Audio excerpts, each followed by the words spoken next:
সুপ্রভাত, আমি অঙ্কিতা দেরাদুন থেকে তোমাদের সকলকে আমার একটা নতুন ব্লগে স্বাগত জানাই। অনেক দিন পর আজকে রোদ্দুর উঠেছিল, তাই সবার প্রথমে গিয়ে পর্দাগুলোকে সরিয়ে দিলাম। আর এদিকে চলে এসেছি হচ্ছে বিছানার চাদরটা তুলছি, আর বিছানার এই ম্যাট্রেসটাকেও তুলে একটু নিচেটা পরিষ্কার করব। অনেক দিন হয়ে গেল ম্যাট্রেসের নিচেটা পরিষ্কার করা হয়নি, তার জন্যই ভাবলাম আজকে একটু তুলে পরিষ্কার করে নিই। কিন্তু তুলতে গিয়ে হচ্ছে আর এক সমস্যা, যেমন ভারী তেমন একে ধরে সরানোর জায়গাটুকুও নেই। আর একা একা এই কাজগুলো করতে খুবই অসুবিধা হয়, কিন্তু এখন সবাই একা, তাই নিজের কাজ যতই অসুবিধা হোক নিজে করাটাই ভালো। আর নিচে যেটা পাতা আছে দেখছো, ওটা কিন্তু ফোম। আমাদের ওখানে যদিও দেখেছি একটু মোটা, মানে মোটামুটি ধরো না ওই ইঞ্চি দুয়েকের মতো একটু মোটা টাইপের ফোমগুলো পাওয়া যায়, এখানে কিন্তু একদমই পাতলা পাতলা ফোমগুলোই পাওয়া যায়। আমি ওটা পেতে রাখি, কেননা যাতে করে কোনো রকম মানে মাটির টাচে ম্যাট্রেসটা না আসে। আর এমনিতেও না হলে ঠান্ডার সময় প্রচণ্ড কষ্ট হবে, এটা যদি না থাকে, তাই সব ঠান্ডা হয়ে যায় এমনিতেই, আরোই ঠান্ডা হয়ে যাবে। আর এটা তোমার ফোল্ড করতে করতে দেখছিলাম এটা একটু জল জল মতো লেগে আছে। তারপর ভাবলাম যে আচ্ছা, বর্ষাকালে এতই বৃষ্টি হচ্ছে যে ড্যাম্প উঠেছে, এখন আমি যাব হচ্ছে ব্যাংক ডাকাতি করতে। না না, আজকে করব ঘরের সমস্ত ঝুল ঝাপটা যা আছে সব ঝেড়ে ফেলবো আর কি।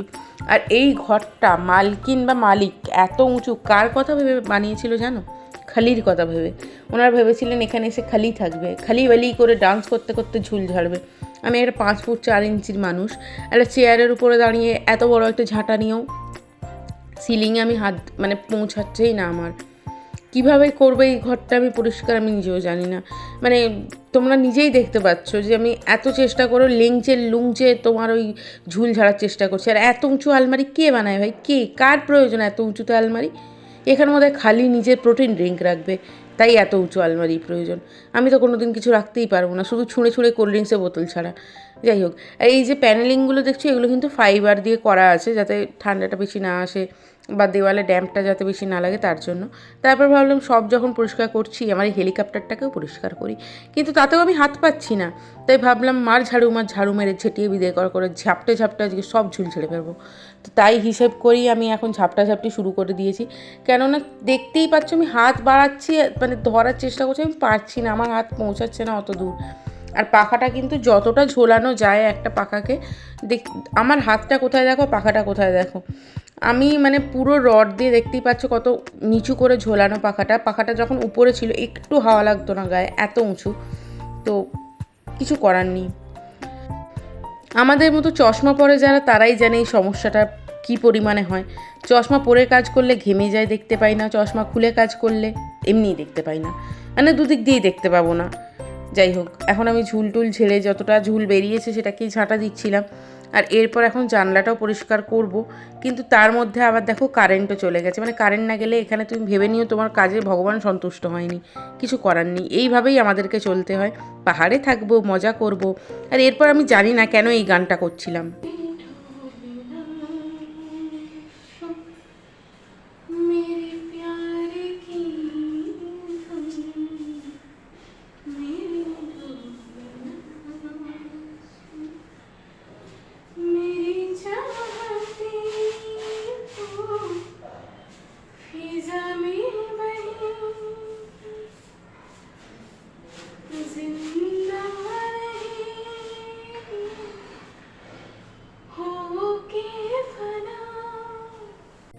থাক আর গান শুনে কাজ নেই, এবার অষ্টম সুর লেগে যাবে কিন্তু।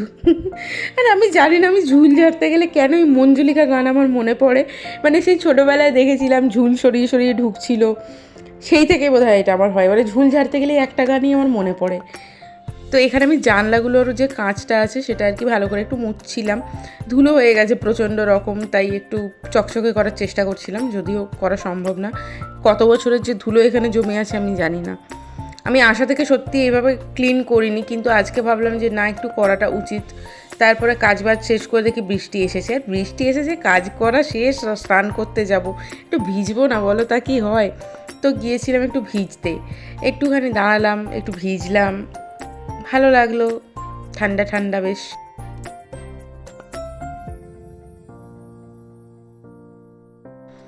এখানে কত সুন্দর রেন লিলি ফুটেছে দেখলে। আর ওয়েদারটার অবস্থা দেখো কি, মানে সুন্দর বলবো না খারাপ বলবো আমি জানি না, আমার সুন্দরই বেরোচ্ছে এখন মুখ দিয়ে। স্নান টান করা হয়ে গেছে, সমস্ত কাজ কমপ্লিট। তো এবার ভাবছিলাম যে আমি বিছানাটা পেতে নিই, কেননা আবার মানে স্নান টান করে খেয়ে দিয়ে একটু রেস্ট তো নেবো, কোথায় নেব না হলে। তো সেই জন্য বিছানাটা পেতে নিচ্ছিলাম। প্রচণ্ড ভারী জিনিস, তোমাদের তো আগেই বলেছি, তাও চেষ্টা করছিলাম কোনো রকমে একটু ঠিকঠাক করে গুছিয়ে গাছিয়ে নেবার। চাদরটাও পেতে নিই, চাদরটা চেঞ্জ করতে পারতাম, কিন্তু দেখতেই পাচ্ছ যা ওয়েদার, এখন চেঞ্জ করলে মানে তুলে দিলে এখন কেচে দিলেও শুকাবে না। আর আমি সত্যি কথা বলতে আমার বেশি চাদরপত্র নেই এখানে, তার জন্যই 2-3টে ইউজ করি। এমনিতেই যা ওয়েদার, আবার তুললে সমস্যা হবে, তাই আর তুললাম না, যদিও বেশি দিন পাতাও হয়নি। বিকেলবেলা বৃষ্টি থেমে গিয়েছিল আর আকাশটা পুরো একদম নীল হয়ে গিয়েছিল। দাঁড়াও তোমাদেরকে দেখাচ্ছি, খুব সুন্দর ছিল বিকেলের ওয়েদারটা। আমি একটু বেরিয়েছিলাম, এই দেখো পুরো নীল আকাশ একদম। এখন বৃষ্টি নেই, কিচ্ছু নেই। চলো এগিয়ে যাই, তারপর তোমাদেরকে বলছি কোথায় যাচ্ছি আর কী কারণে যাচ্ছি। আর কথা বলতে বলতে মনে পড়লো আজকে তোমাদের সামনে একবারও আসা হয়নি, তাই টুক করে চলে এলাম। এখানে আমার চিকেন কেনা হয়ে গেছে। হ্যাঁ, আজকে আমি চিকেন কিনতেই এসেছিলাম, তো চিকেন নেওয়া হয়ে গেছে। এখন চলো বাড়িতে যাই, গিয়ে রেসিপিটা তোমাদের সাথে শেয়ার করি। কড়াইতে তেল দিয়েছি, তার মধ্যে দেব ডালচিনি, এলাচ থাকলে এলাচও দিও, তেজপাতা আমার ছিল না, পরবর্তীতে দিয়েছিলাম। এদিকে ভাতও ফুটে যাচ্ছে, উফ। দিয়ে দেবো ছাড়িয়ে রাখা রসুন, সেটাও পড়ে গেল নিচে একটা, তুলে দিয়ে দিয়েছি। তারপরে কেটে রাখা বা কুচিয়ে রাখা পেঁয়াজ, তোমাদের যতটা পরিমাণ ততটা দিও। আমার প্রায় এখানে 650-700 মাংস আছে, সেই অনুযায়ী দিয়েছি। জিরে দিয়েছি, আদা দিয়েছি, সেন্টের জন্য কিছু কাঁচা লঙ্কা দিয়েছি, আর পরিমাণ মতো নুন দিয়েছি যাতে পেঁয়াজটা তাড়াতাড়ি জল ছেড়ে দেয় তার জন্য। এবার এটাকে কিন্তু টাইম নিয়ে ভালো করে লাল করে ভেজে নিতে হবে, দেখো ঠিক এইভাবে। এরপর এটাকে একটু তুলে নিয়ে ঠান্ডা করব। আচ্ছা, এখানে কিন্তু টমেটোও দিতে হবে, তোমরা একসাথেও ভাজতে পারো, আমি আলাদা করেই ভেজেছি, কেননা আমি তখন টমেটোটা ভাজতে ভুলে গিয়েছিলাম। তো আলাদাও ভাজতে পারো, একসাথেও ভাজতে পারো। চলো, ঠান্ডা হয়ে গেছে, এবার এটাকে আমি মিক্সির মধ্যে দিয়ে ভালো করে একটা পেস্ট বানিয়ে নেব। রেসিপি আর ভিডিওটা কেমন লাগলো অবশ্যই জানাতে ভুলো না। ভালো লাগলে প্লিজ একটা লাইক কমেন্ট করে যেও, তাহলে ভালো লাগবে আমারও। আর আজকে এই রেসিপিটা পুরো দেখিয়ে ভিডিওটা কিন্তু শেষ করব। তো আগেই বলে রাখছি, সবাই ভালো থেকো, সাবধানে থেকো, আর চেষ্টা করো ভিডিওগুলো দেখার, এইটুকুই। কড়াইতে আবার তেল দিলাম অল্প করে। এবার এর মধ্যে দিয়ে দিয়েছিলাম আলু, বাঙালি মানুষ আলু না দিয়ে মাংস হয় নাকি দূর। এরপরে দিয়েছিলাম কিছুটা ক্যাপসিকাম কুচানো আর নুন। এবার একটু অল্প করে হলুদ দিয়ে দেবো। আচ্ছা, ক্যাপসিকামটা কিন্তু ম্যান্ডেটারি না, তোমাদের ইচ্ছে হলে দিতে পারো, ভালো না লাগলে মানে তোমরা সিনচান হয়ে থাকলে নাও দিতে পারো, আমার ভালো লাগে তাই দিয়েছি। শুধু আলু আর নুনটা একটু মাখিয়ে নিলাম, নিয়ে তার মধ্যে এবার এই যে বোন ভাই সবাইকে আমি এনেছি, কিন্তু আমি এরম পার্সেলিটি করি না যে বোন লেস ভাইকে দাও, না না, আমি সবাইকে এনেছি। তো সবাইকে এখানে ভালো করে এখন একটু আঁচ লাগিয়ে নিচ্ছি, মানে তাপ লাগিয়ে নিচ্ছি। জাস্ট ওই নুন হলুদ আর যা ক্যাপসিকাম আলু আছে একসাথে মিশিয়ে নিয়ে এর মধ্যে এবার ওই পেস্ট করে রাখা মশলাটা দিয়ে দেবো। ভালো করে কিন্তু সমস্ত একদম আমি চেঁচে মুছে দিয়ে দিয়েছি। পরিমাণ মতো নুন দেবো, লঙ্কা গুঁড়ো দেবো।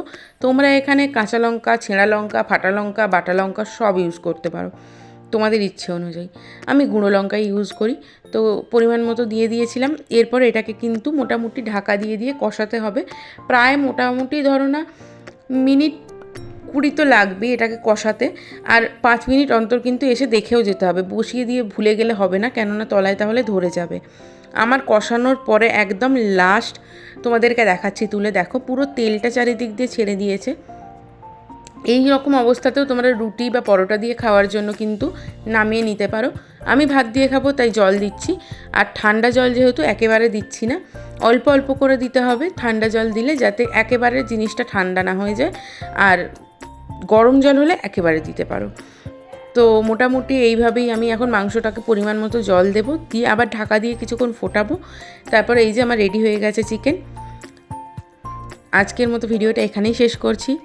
ভিডিওটা ভালো লাগলে লাইক শেয়ার কমেন্ট করতে ভুলো না। দেখা হবে পরের ভিডিওতে, ততক্ষণ ভালো থেকো, সুস্থ থেকো, সাবধানে থেকো, বাই।